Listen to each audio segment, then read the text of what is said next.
Згасна уште еден живот на скопските улици. Тешка сообраќајна несреќа се случи попладнево на булеварот Гоце Делчев, во која загина пешак кој преминувал булевар со велосипед.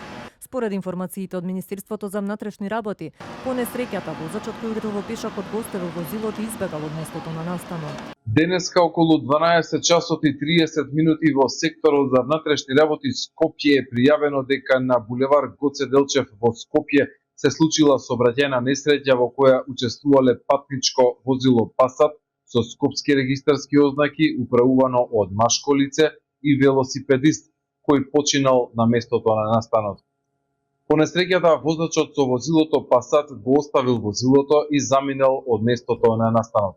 Во теке увити се преземаат мерки за пронаоѓање на возачот. Сообраќајка имаше и вчера во центарот на Скопје, во која возачот избега од местото на кое прегази 79 годишна жена која заврши во болница со тешки повреди. Полицијата синоќа соопшти дека веќе го привела возачот.